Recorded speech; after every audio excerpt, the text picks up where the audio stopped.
Well, Dean, you've probably had a little bit more time to reflect now on Tuesday night's performance and the point as well. Have your thoughts on the game changed anything? No, not really. It was what I thought. We've lost 2 points. First half we were excellent, created a lot of chances, and should have gone more than 1 goal up. We've done debrief today and spoke about that. Second half we weren't so good, and they changed their system. We probably didn't deal with it as well as we can, certainly on the ball. But we've also had chances, big chances in the second half, and at this level you have to take them because they're the ones that win your games. And moving forward, what are the key areas that you've looked at from Tuesday moving forward? I think being better on the ball, certainly in the second half. They put us under a little bit of pressure. It was an emotional night at Portman Road on Tuesday, obviously with the passing of Kevin Beattie, and we'd quieten the crowd very much so in the first half with our play and how many chances we created, and they just need that little lift, and they got that at the start of the second half. And one of the big things is we gave too many little soft free kicks away. Some of them I don't think needed to be given by the officials, but we gave them the opportunity to give the decisions, and gave Ipswich the opportunity to put the ball in the box, and they certainly didn't shy away from that. You talk about quieting the crowd on Tuesday night. I presume that will have to be the same on Saturday as well? Yeah, it will. I think Derby's expectations compared to Ipswich will be different. Their expectations are, as a club, they're a top 2 club, so they will expect to be entertained, excited, and it's our job to make sure that Derby County don't do that. And what sort of Derby County team do you expect to come up against? No, they're a good footballing team. They've got really good players. I mean, you only have to look at the names on the squad list, and it's a big squad. They've got a very, very good squad of players. And Frank's on in there, and he's changed the system slightly. They're more of a possession-based team now than probably they were, and it'll be a different game because we've got some talented players, and we know the ones that we have to look out for. But you also know from me previously that we'll concentrate a lot on ourselves rather than the opposition. Talk about a lot of talented players in the squad, obviously, and names as well. The big name in charge. Yeah, no, we've had Frank come in here before and do a talk to our players just on his career and what made him tick and the hard work that he's put into his career, and had a great playing career, and he'll be looking to take that into management now, and it's certainly started well. It's a good club, Derby County, with a big fan base. And as I said earlier, I alluded to that there's going to be an expectation level on there, and he's certainly started well.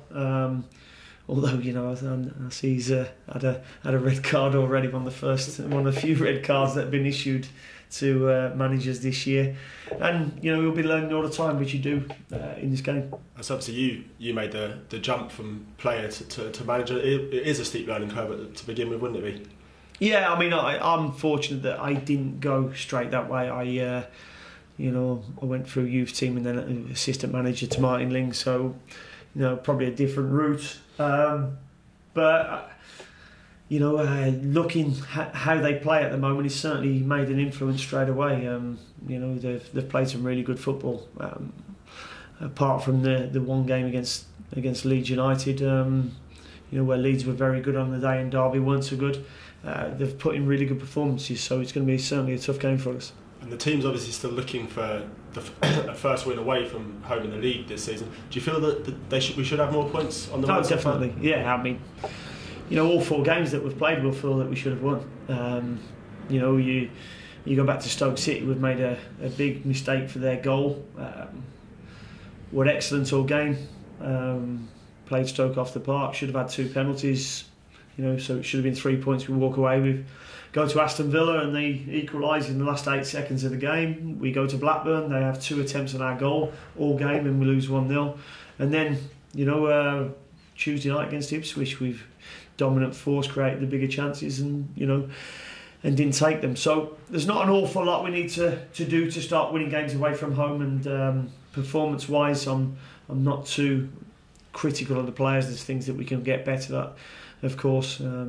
but the wins will certainly come with the way we're playing. I mean, that was pretty much my next question. There's absolutely no concern about how the team's performing away from home. No, and I know you well enough to know what your next question is. So, and in terms of the team itself, obviously Saturday presents its own problems.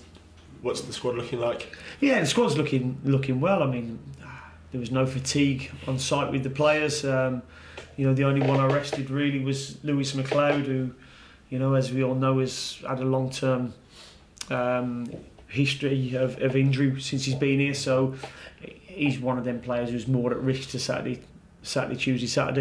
Although he's getting into a stage of his fitness now where that won't be for much longer, and he'll be able to play, the 7 games in 21 days or whatever it is we're playing. But the squad are all pushing for starting places, which is what you want. And obviously Neil came off on Tuesday night, another couple, and Josh as well. Expect to see them Saturday? Yeah, no, they're fine.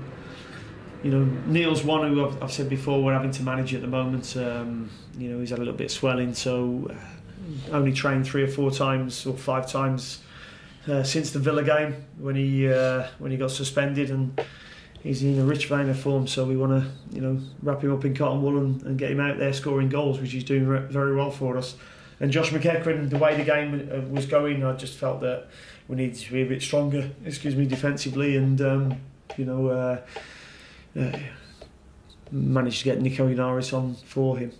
When you speak to the players about these runs, they love these runs of games, playing games rather than training. Is it the same for coaches? Do you love the getting up for a match every 3-4 days? Yeah, I mean, for me, the games are what it's all about. Yeah, yes, being on the green stuff every day is great, and the coaching side of it. But when you get these amount of games, there's not an awful lot of coaching going on. There's a lot of recovery, and for me, the games are what it's all about. It gets the juices flowing. I'm not sure I enjoy the A12 being closed on a Tuesday night and it taking 3 hours to get back from Ipswich, but it is what it is. And I presume then at 5 o'clock Saturday, that's when thoughts start to turn to next Wednesday. Yeah, no, not as I've always said, and I know we've sold out our tickets for the Arsenal game, but I'm still gutted that we didn't get Macclesfield at home. That's the way it is. But I'm looking forward to the Derby game first, and we go 1 game at a time, and having a Wednesday game after that gives us a little bit more time to prepare for that.